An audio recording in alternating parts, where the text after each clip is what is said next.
ശബരിമല സ്വർണ്ണക്കൊള്ള കേസിൽ ഉണ്ണികൃഷ്ണൻ പോറ്റി സമർപ്പിച്ച ജാമ്യാപേക്ഷയിൽ വിജിലൻസ് കോടതി നാളെ വിധി പറയും. ദ്വാരപാലക ശില്പക്കേസിൽ അറസ്റ്റിലായി 90 ദിവസം കഴിഞ്ഞു എന്ന് ചൂണ്ടിക്കാട്ടിയാണ് ജാമ്യഹർജി. ജാമ്യഹർജി പരിഗണിച്ച കൊല്ലം വിജിലൻസ് കോടതി നാളെ വിധി പറയാൻ മാറ്റി. ലിജോ റോളൻസ് വീണ്ടും. ലിജോ, ഈ 90 ദിവസം ഇപ്പോൾ പൂർത്തിയായി കഴിഞ്ഞോ? കുറ്റപത്രം സമർപ്പിക്കാത്തത് പോറ്റി ഗുണകരമാകുമോ? ഈ ശബരിമല സ്വർണ്ണക്കൊള്ളയുമായി ബന്ധപ്പെട്ട മുഖ്യപ്രതിയാണ് ഉണ്ണികൃഷ്ണൻ പോറ്റി. സ്വാഭാവികമായ ഒരു ജാമ്യത്തിന് വേണ്ടിയാണ് ഈ രണ്ടാം വട്ടം കോടതിയെ സമീപിച്ചിരിക്കുന്നത്. അതായത് ഈ താൻ അറസ്റ്റിലായി റിമാൻഡിലായതിനു ശേഷം 90 ദിവസമായി ഇതുവരെയും കുറ്റപത്രം സമർപ്പിച്ചില്ല എന്നുള്ളൊരു കാര്യം തന്നെയാണ് അജിംസ് പറഞ്ഞതുപോലെ. അത് ചൂണ്ടിക്കാണിച്ചുകൊണ്ട് തന്നെയാണ് പ്രധാനമായും ഉണ്ണികൃഷ്ണൻ പോറ്റിയുടെ അഭിഭാഷകൻ ഈ ജാമ്യത്തിന് വേണ്ടി വാദിച്ചിരിക്കുന്നത്. ആദ്യ കേസിലാണ്, അതായത് ദ്വാരപാലക ശില്പങ്ങളുടെ കേസിലാണ് ഇപ്പോൾ ഈ ജാമ്യഹർജി ഫയൽ ചെയ്തിരിക്കുന്നത്. ഇതല്ലാതെ കട്ടളപ്പാളി കേസിലും ഒരുപക്ഷെ എന്താണ് കോടതിയുടെ നാളെ ഉണ്ടാകുന്ന വിധി എന്നുള്ളത് സുപ്രധാനം തന്നെയാണ്.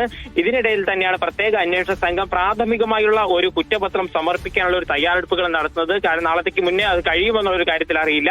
നാളെ കോടതി ഒരുപക്ഷെ ഉണ്ണികൃഷ്ണൻ പോറ്റിക്ക് ഈ ജാമ്യം നൽകിയാൽ പോലും ജയിലിൽ നിന്നും പുറത്തേക്ക് ഇറങ്ങാൻ കഴിയില്ല. രണ്ടാമത്തെ കേസിൽ ഈ റിമാൻഡ് ഇപ്പോഴും തുടർന്നുകൊണ്ടിരിക്കുകയാണ്. ശരി.